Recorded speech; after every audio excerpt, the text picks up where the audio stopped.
Sore. Apa kabar? Baik. Oke, adik-adik, sebelum kita masuk ke materi, apakah adik-adik sudah kenal kakak? Belum. Kalau belum, berikan kakak waktu untuk perkenalkan diri kakak terlebih dahulu. Jadi baik, perkenalkan nama kakak Maria Angelia Damiana, biasa dipanggil kakak Angel. Hai Kakak Angel.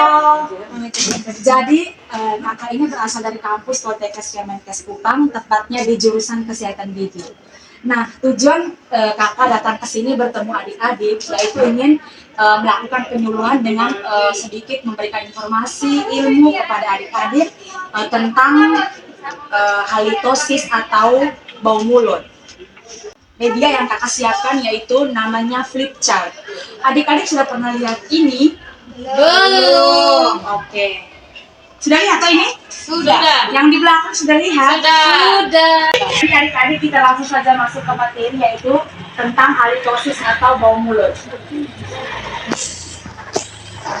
Yang pertama yaitu pengertian dari halitosis. Nah, pengertian dari halitosis itu sendiri merupakan suatu keadaan di mana terciumnya bau yang tidak sedap pada seseorang saat mengeluarkan nafas atau saat berbicara. Nah, apakah adik-adik sudah pernah mengalami yang namanya bau mulut? Pernah. Oh iya, pernah itu pasti antara lawan bicara adik-adik pasti ada keluar aroma yang tidak sedap. Nah, yang berikut proses terjadinya halitosis. Nah, ini pada umumnya bau mulut timbul karena sisa makanan, bakteri, dan kotoran yang ada di dalam mulut. Nah, sisa makanan yang berada di dalam mulut terlalu lama akan dihancurkan oleh bakteri sehingga menimbulkan bau yang tidak sedap. Nah, itu merupakan proses dari terjadinya halitosis atau bau mulut. Berawal dari sisa makanan, dibiarkan akhirnya menimbulkan bau yang tidak sedap. Yang berikut faktor penyebab dari halitosis. Jadi halitosis ini juga ada faktor penyebabnya, yaitu yang pertama kebersihan mulut yang buruk. Adik-adik bisa lihat gambar di sini. Nah, ini ada bakteri sehingga menyebabkan halitosis atau bau mulut. Yang kedua adanya plak gigi. Gambar yang kedua ini adik-adik. Jadi plak gigi itu sendiri merupakan endapan lunak yang menempel pada sela-sela gigi kita. Yang ketiga gigi berlubang atau bahasa medisnya biasa disebut dengan karies gigi. Yang keempat adanya karang gigi. Nah, ini adik-adik, karang gigi ini merupakan endapan keras yang berwarna hitam kekuningan di dalam rongga mulut adik-adik. Yang kelima, minum minuman yang beralkohol. Nah, minum minuman yang beralkohol ini juga kayak habis minum terus tidak membersihkan gigi, tidak menyikat gigi. Nah, itu juga salah satu penyebab dari halitosis atau bau mulut. Nah, yang keenam, merokok. Nah, merokok ini juga sama, kayak habis merokok tidak menyikat gigi, tidak membersihkan gigi. Nah, ini juga salah satu penyebab dari halitosis atau bau mulut. Yang ketujuh, posisi gigi yang berjejal. Seperti ini adik-adik. Nah, posisi gigi yang berjejal ini sama dengan kayak gigi yang tidak beraturan. Nah, itu kan otomatis kalau kita menyikat gigi tidak bisa dijangkau dengan sikat gigi. Kalau sela-sela gigi kita. Nah, itu juga kalau misalkan dibiarkan, lama-kelamaan akan menyebabkan bau mulut atau halitosis. Yang kedelapan, berkurangnya air liur di dalam mulut kita akibat sistem tubuh menurun. Nah, adik-adik, air liur ini juga penting untuk kita supaya kita bisa terhindar dari halitosis atau bau mulut.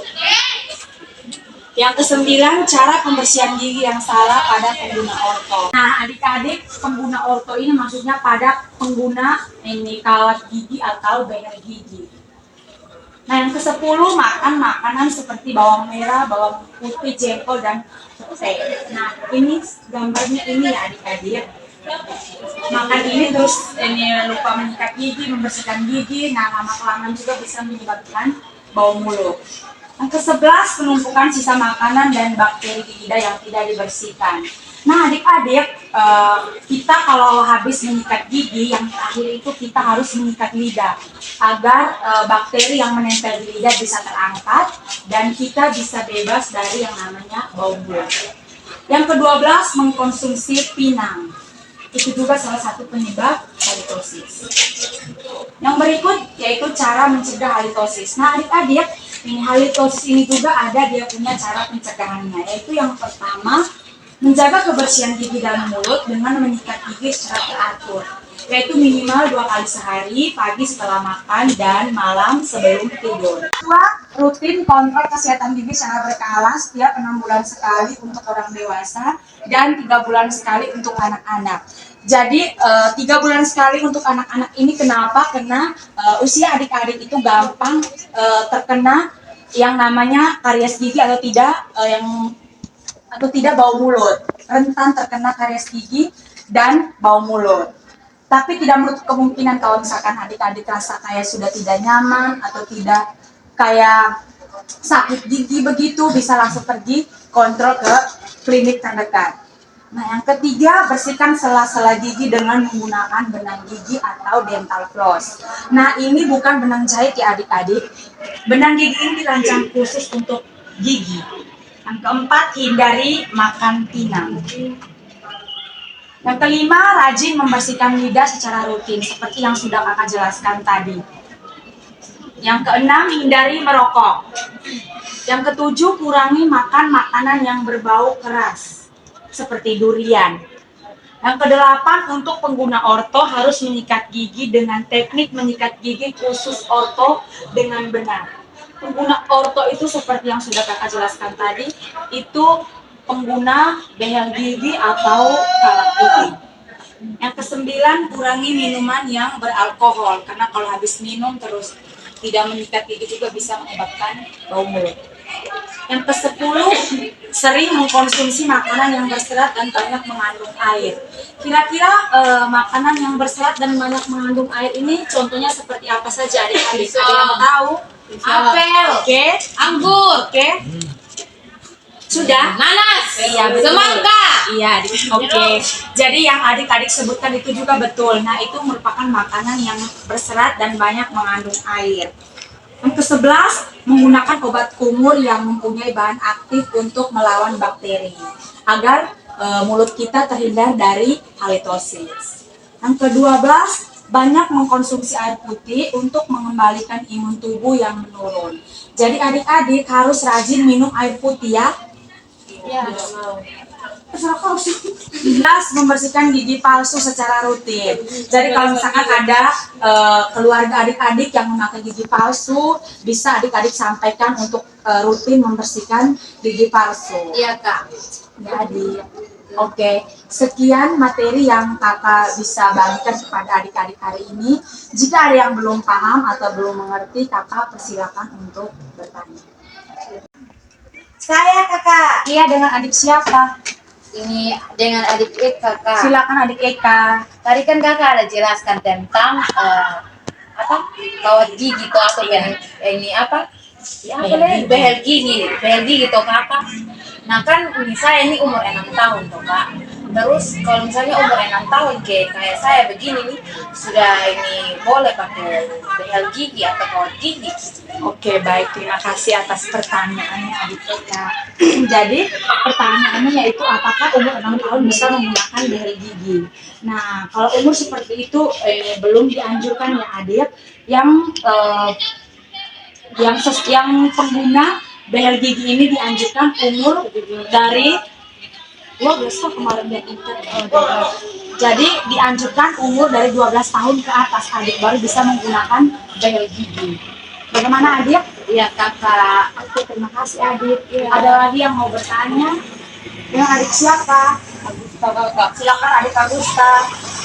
Saya bertanya Kakak, kenapa kalau kita kita punya sela-sela gigi itu tidak boleh pakai gigi? Oke, jadi baik. Terima kasih adik Agusta sudah bertanya. Pertanyaannya itu kenapa kita tidak boleh membersihkan sela-sela gigi kita dengan menggunakan tusuk gigi. Nah, adik, kita tidak boleh menggunakan tusuk gigi karena akan melukai gusi kita dan membuat gusi kita berdarah. Nah, untuk membersihkan sela-sela gigi kita itu sudah ada yang namanya dental floss atau benang gigi. Nah, itu dirancang khusus untuk kita bisa gunakan di gigi kita untuk membersihkan sela-sela gigi kita. Begitu itu dirancang khusus untuk gigi. Bagaimana adik? Oke, terima kasih adik Agusta. Ada lagi yang mau bertanya?